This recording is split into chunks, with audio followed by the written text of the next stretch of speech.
वृंदावन जाऊंगी सखी, वृंदावन जाऊंगी, वृंदावन जाऊंगी सखी, वृंदावन जाऊंगी। ओ मेरे उठे, अरे मेरे उठे बिरह की पीर सखी, वृंदावन जाऊंगी।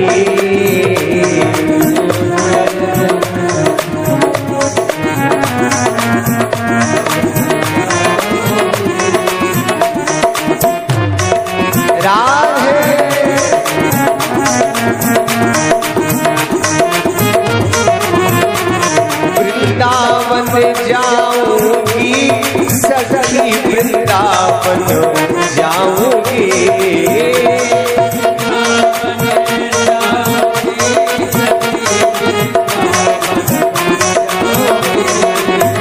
मेरे उठे बिरह की पीर सखी, वृंदावन जाऊंगी।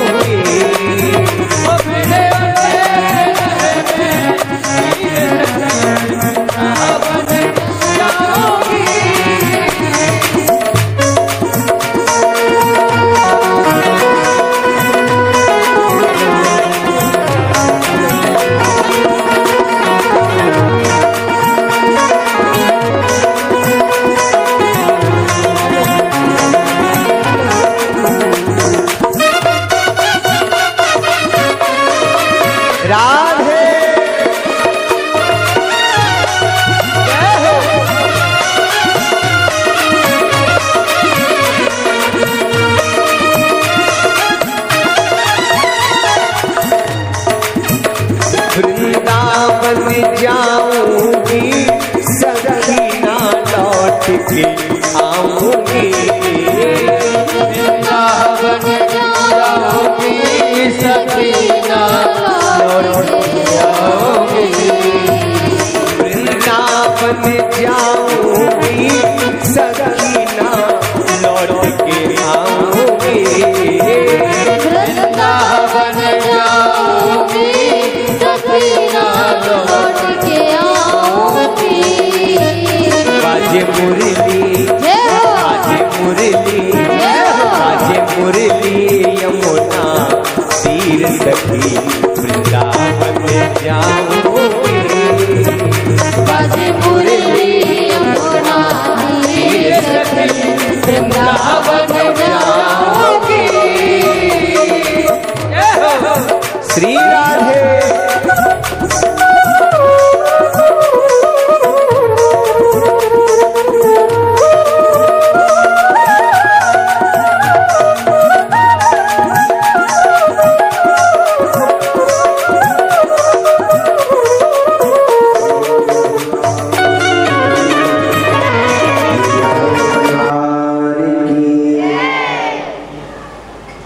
तो आज का प्रसंग है, हमारा विद्यार्थी जीवन है कि हम समाज में सम्मान किसका होता है। जो जगत का नियंता जगदीश्वर, जिनको हम भगवान के रूप में जानते हैं, भगवान श्री राम और उनके भैया लक्ष्मण, है ना।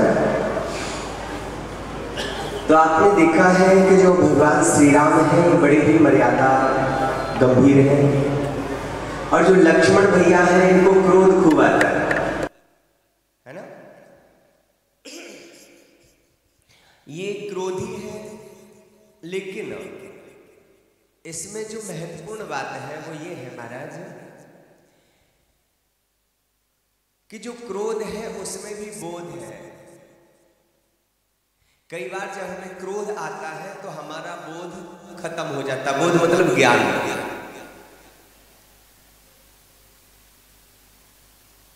जब हम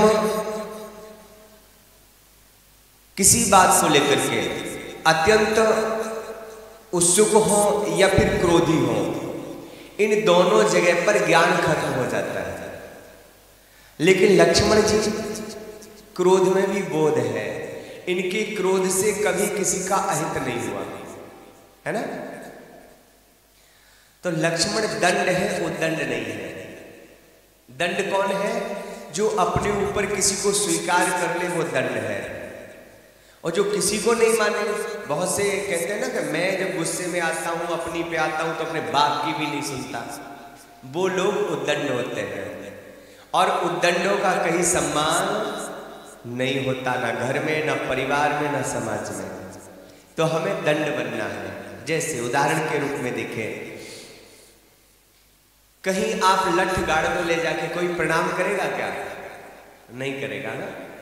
और उसी डंडे पर झंडा लगा दो ऊपर, तो प्रणाम करना शुरू हो जाएगा, लोगों का सर झुक जाएगा कि भाई झंडा लगा हुआ है, क्योंकि उस डंडे ने अपने ऊपर झंडे को स्वीकार कर लिया है ना। तो सम्मानीय हो गया। इसी प्रकार जब हम अपने जीवन में गुरुओं को, माता पिता को, बड़ों को महत्व देते हैं, तो हमारा सम्मान होता है। तो लक्ष्मण जी को क्रोध भले ही आता है, लेकिन क्रोध में इतना बोध है। जैसे लक्ष्मण जी को क्रोध आया कब? जब जनक जी ने कहा, देखा कि राजा लोग थकित हो गए हैं, वो धनुष किसी से टूट नहीं रहा है, तो जनक जी ने कहा कि उठब राव निज निज ग्रह जाहू, लिखा न विधि वैदेह विवाहु। विधाता ने हमारी पुत्री का विवाह लिखा ही नहीं है, आप लोग अपने अपने घर चले जाइए। तो अब ये कहा क्यों? जबकि प्राणांतर ये भी प्रमाण मिलता है कि जो जनक जी हैं, ये भूत भविष्य और वर्तमान की जानने वाले हैं। जो बीत चुका है वो भी जानते हैं, जो चल रहा है उसका भी जानते हैं, और क्या होने वाला है वो भी जानते हैं। तो इसका अर्थ ये हुआ कि जनक जी जानते हैं कि धनुष राम जी से ही टूटेगा। तो फिर क्रोध क्यों किया? क्रोध इसलिए किया, जनक जी धैर्य बनाए रखे। जनक जी को तब तक धैर्य रहा जब तक राजा लोग धनुष तोड़ने के लिए जाते रहे। राजाओं का जाना बंद हो गया, कोई बचा नहीं जो प्रतियोगिता में और भाग ले सके, और राम जी अभी भी खड़े नहीं हुए। क्यों जानते हैं आप? क्योंकि राम जी गुरु जी का सम्मान करते हैं। अभी गुरु जी ने आज्ञा नहीं दी ना। अगर आजकल के शिष्य हो और कहीं कोई प्रतियोगिता चल रही हो और वो जानता हो कि ये काम तो हमारा चुटकी बजाने में हो जाएगा, तो वो व्यक्ति, वो शिष्य हो सकता है कि गुरु जी से पूछे हुए ना, पूछने की आवश्यकता भी नहीं समझेगा और जाकर के वो काम कर देगा। देखो गुरुजी हमने कर दिया, आके बताएगा देखो हमने कर दिया। इतना महान व्यक्तित्व भगवान, साक्षात भगवान जगदीश्वर गुरुजी आज्ञा देंगे तभी हम उठेंगे। और जो गुरु की आज्ञा का प्रतीक्षा करते हैं, गुरु की आज्ञा का पालन करते हैं, उनकी सदा ही विजय होती है। तो जनक जी के मन में आया कि ये लक्ष्मण कौन है, राम जी कौन है? राम है रघुवंश की मणि, है ना, रघुकुल कीरत विमल पताका। राम जी झंडा है, पताका मीन्स झंडा। तो झंडा कितना भी अच्छा हो, जब तक डंडा नहीं लगेगा तब तक झंडा नहीं फहराया जा सकता। तो डंडा खड़ा करना पड़ेगा। तो डंडा कौन है? अगर राम झंडा है तो लक्ष्मण दंडा है, दंड समान भयो यस जाका। तो डंडा खड़ा करने के लिए जनक जी ने कुछ वचन ऐसे कहे जिससे लक्ष्मण जी खड़े हो जाए। बोले हम समझ गए उन पुरखों की संतानों में कहते हैं पृथ्वी पर कोई वीर नहीं। तो लक्ष्मण जी अपने लिए क्रोध नहीं कर रहे हैं। उस सभा में भैया राम बैठे हैं, तो भैया का अपमान ना हो इसलिए। देखिए लक्ष्मण जी क्रोधी हो रहे हैं, लेकिन कैसे? ये महत्वपूर्ण बात है कि हम क्रोध भी करें तो कैसे। लक्ष्मण जी ने गुरु जी को प्रणाम किया, अपने अग्रज भैया राम को प्रणाम किया, अब खड़े हुए। अब जनक जी से दो बातें हो जाए। क्या कहा आपने कि कोई वीर नहीं है? अरे महाराज इस धनुष की बात करते हो, कंदुक यूं ब्रह्मांड उठाऊं, गेंद के समान पूरे ब्रह्मांड को उठा लो। समझना है यहाँ लॉजिक को, साइंस से भी जुड़ा है। तो मानो राम जी ने ही कहा हो, या प्रश्न बनता है कि भैया इतना बड़ा ये ब्रह्मांड आप उठा लोगे, कैसे उठा लोगे? फिर उन्होंने कहा कि जौजन सत प्रमाण ले धाऊ, मैं उसको लेके जा सकता हूं, और काचे घड़ जिम डारू फोरी, कच्चे घड़े के समान फोड़ भी सकता हूं। तो विचार करने की बात यह है, क्या लक्ष्मण इतने अभिमानी हैं, इतने मतलब जोश में भरे हैं कि ब्रह्मांड को कच्चे घड़े की तरह फोड़ना चाहते हैं? मतलब एक पराकाष्ठा हो गई ना कि मेरे लिए तो ये तिनके के समान हो गया, चैलेंज। तो किसी ने कहा कच्चे घड़े के समान, घड़े के समान भी कह सकते थे। यही है कि क्रोध में भी बोध है। लक्ष्मण जी कह रहे हैं कि ब्रह्मांड को बनाने वाले कौन है? राम जी, भगवान बनाते हैं। जैसे कुंभकार प्रजापति जी घड़ा बनाते हैं ना, कच्चा घड़ा फूट जाए तो फिर से पानी डालो, मिट्टी तैयार, फिर घड़ा तैयार हो जाएगा। और पका घड़ा अगर फोड़ दिया तो फिर बनने वाला नहीं है। तो क्रोध में बोध है कि कच्चे की तरह फोड़ोगे, पके घड़े की तरह नहीं, है ना। अब जो समझाना था उस पे आ जाते हैं कि इतने क्रोधी हो रहे थे, और उसी समय राम जी ने इशारा किया। अगर दो बच्चे आपस में लड़ते हो, उस समय गुरुजी आ जाए और कहे बेटा बैठ जाओ, तो दूसरा वाला क्या बोलेगा? अरे गलती तो पूछो किसकी है, हमने तो कुछ किया ही नहीं, गलत तो ये है। घर पे भी होता है ना, मम्मी कहे या पिताजी कहे, माता जी, तो हम लोग क्या कहते हैं? गलती तो इसकी है, अपनी गलती स्वीकार नहीं करते। अथवा गलती किसकी है ये दूसरे। पहली बात ये है कि हम सम्मान कितना कर रहे हैं। जो हमें रोक रहा है वो हमारा है कौन? हम उसका सम्मान तो करें। अब इसमें दो क्वालिटी आ जाती है, एक पंखे वाली और एक बल्ब वाली। आप जब पंखा चलाते हैं, बटन दबाया तो पहले धीरे धीरे घूमता है, फिर स्पीड में आ जाता है। और जब बंद करते हैं पंखे को, तो जब स्विच ऑफ किया तो पंखा धीरे धीरे स्विच ऑफ करने पर भी 2-4 चक्कर तो काट ही लेता है, तभी तो बंद होता है। और बल्ब यहां हाथ रखा वहां जल गया, यहां हाथ रखा उधर बंद भी हो गया। तो लक्ष्मण जी बल्ब की तरह हैं।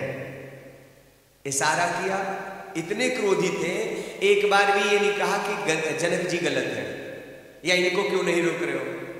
नयन तरेरे राम, सिर्फ आंखों का इशारा किया और लक्ष्मण जी बैठ गए। तो जीवन में संस्कार और अनुशासन ऐसा अगर हो जाएगा तो समझ लो हर जगह जहां भी आप रहेंगे वहां आप सम्मानित होंगे। आपके व्यक्तित्व से, आपके व्यवहार से लोगों को प्रेरणा मिलेगी।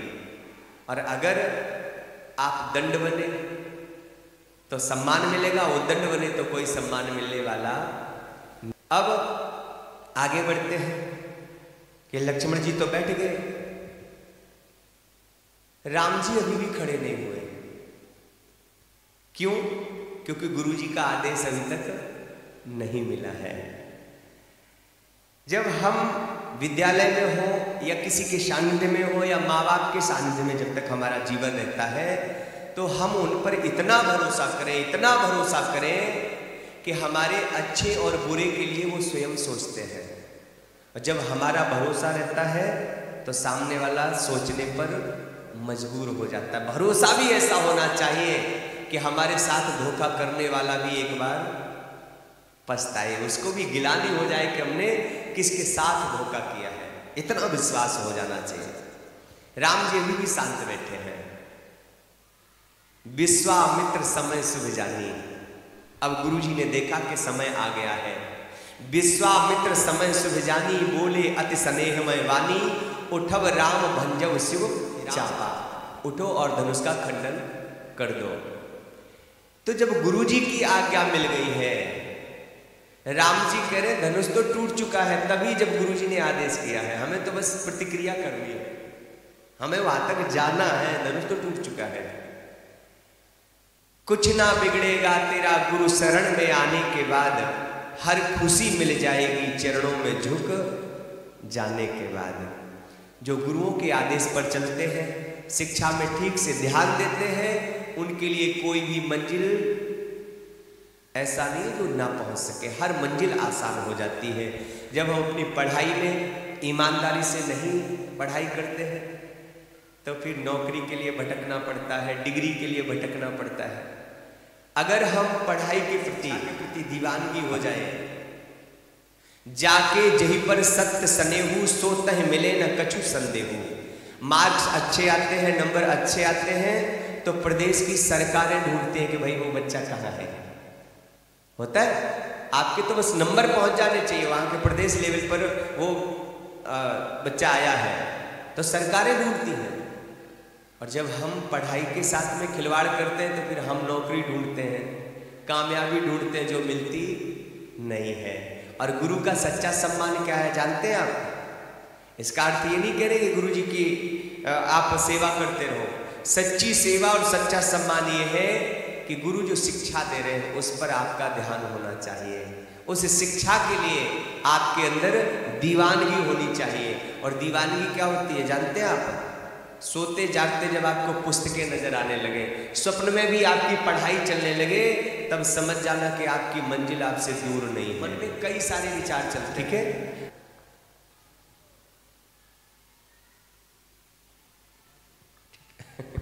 क्योंकि समय का विशेष ध्यान देना है।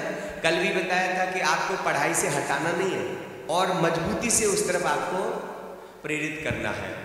जैसे जिस समय गुरु द्रोणाचार्य, पांडव कौरव सभी थे उस समय, उन्होंने एक वृक्ष की ओर इशारा किया, बोले बताइए इस वृक्ष पे क्या दिखाई दे रहा है?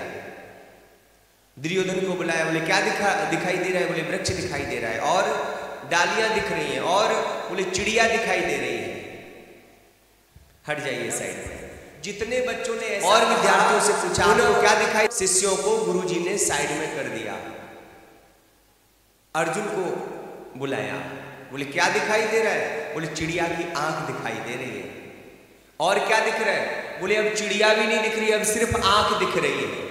बोले और क्या दिख रहा है? बोले कुछ नहीं, सिर्फ और सिर्फ आंख ही दिख रही है। बोले निशाना लगा दो, लक्ष्य का भेदन कर दो। और अर्जुन ने उस लक्ष्य को भेदन किया। तो दूसरे शिष्यों की शिकायत ये थी कि गुरुजी आपने कैसे मान लिया कि हमारा निशाना नहीं लगता? आप हमें मौका तो देते। समझने की बात है। हम चलते रहे, मंजिल ना भी मिले अलग बात है, हम चलना ही बंद कर दें ये गलत बात है ना? तो हमें मौका तो मिलना चाहिए था। तो गुरुजी ने कैसे तय कर लिया कि और शिष्य इस लक्ष्य को भेदन नहीं कर सकते? क्योंकि उनका जो दृष्टिकोण था वो भटक रहा था। अर्जुन ने कहा कि सिर्फ आंख दिखाई दे रही है, ओनली फॉर आंख। तो इसका अर्थ यह है कि लक्ष्य के अलावा कहीं और ध्यान है ही नहीं। और जिनका ध्यान केंद्रित लक्ष्य पर होता है वो लक्ष्य तक पहुंच ही जाते हैं। तो हमारा भी ध्यान इसी प्रकार से पूरी तरह से पढ़ाई की ओर होना चाहिए। तो आपका लक्ष्य आपसे दूर नहीं है। इन्हीं शब्दों के साथ में वाणी को विराम। 1 मिनट की चर्चा, बस थोड़ा सा बच्चों से कहने का, जो अंत में थोड़ा हंसी भी होनी चाहिए ना, बिल्कुल खामोश बैठे हैं। तो आजकल होता क्या है कि बच्चे बड़े स्मार्ट हो गए हैं, है ना? एक गणित के टीचर ने कहा बच्चे से, क्लास में कहा, बोले देखो हम आप लोगों को गणित पढ़ाते हैं, कितना समझ में आता है? बोले गुरुजी जितना समझाते हो उतना समझ में आता है। एक बच्चा खड़ा हुआ, बोले आप कम समझाते हो, हमें ज्यादा समझ में आता है। गुरुजी ने पीठ थपथपाई, बोले शाबाश। बोले अच्छा बताओ, हमने तुम्हारे पिताजी को 1000 रुपए 2 रुपए सैकड़े की दर से दिया। 1000 रुपए 2 रुपए सैकड़े की दर से दिया, और 2 महीने बाद अगर हम उनसे वापस मांगेंगे तो कितना लौटाना चाहिए उनको? बच्चा खड़ा हुआ, बोले गुरुजी 1 रुपया नहीं लौटाएंगे, 1 रुपया नहीं लौटाएंगे। टीचर ने डांटा, बोले मूर्ख कहेंगे, तुझे गणित नहीं आता, हिसाब नहीं जानता? बोले हमें गणित भी आता है, हिसाब भी जानते हैं, आप हमारे बाप को नहीं जानते हैं। मतलब बोले वो जिसका लेता है किसी का देता ही नहीं है तो तुम्हारा कहां से देगा। तो ये बच्चों का जो दिमाग है ये आजकल बहुत पावरफुल है, लेकिन इस दिमाग को हमें पढ़ाई की ओर मोड़ना है। कॉमन सेंस जबरदस्त होता है बच्चों का। एक जगह पूछा, बोले लाइट कहां से आती है? छोटा सा बच्चा खड़ा हुआ, गुरुजी हम बताएं। हमने कहा बताओ बेटा। हमारे मामा के घर से आती है, हमारे मामा के घर से आती है। तो हमने कहा मामा के घर से आती, किसने बताया? गुरुजी किसी ने नहीं बताया। जब लाइट कट जाती है तो हमारे पिताजी कहते कि साले ने लाइट काट दी। अब साले ने लाइट काटी तो स्वाभाविक है मामा जी ने काटी है तो मामा के घर से ही आती होगी। तो आप लोगों का जो दिमाग है, बच्चों का जो दिमाग है बड़ा पावरफुल है, बशर्ते इसको हमें पढ़ाई की ओर मोड़ना है। और बहुत बहुत धन्यवाद आप सभी का। पुनः एक बार विद्यालय परिवार को धन्यवाद देते हुए परम आदरणीय श्री राम बहादुर सिंह जी पाल साहब को, पूरे विद्यालय परिवार को, आप सभी को सिया राममय श्री राधे, जय श्री श्याम। भारत माता की, भारत माता की। सभी लोग खड़े हो जाएंगे। सर्वे सन्तु निरामयाः, सर्वे भद्राणि पश्यन्तु, सर्वे भद्राणि पश्यन्तु, मा कश्चित् दुःखभाग् भवेत्, मा कश्चित् दुःखभाग् भवेत्। इन्हीं वचनों के साथ में वाणी को विराम। जय श्री राधे, जय श्री श्याम। आगे विधाता पंजाब सिंध गुजरात मराठा द्राविड़ उत्कल बंग विंध्य हिमाचल यमुना गंगा उज्जले जागे तब सूर्यास्त मांगे गाए तब जय गाथा जने भारत भाग्य विधाता जय हिंद, जय हिंद, जय हिंद, जय जय जय जय हिंद।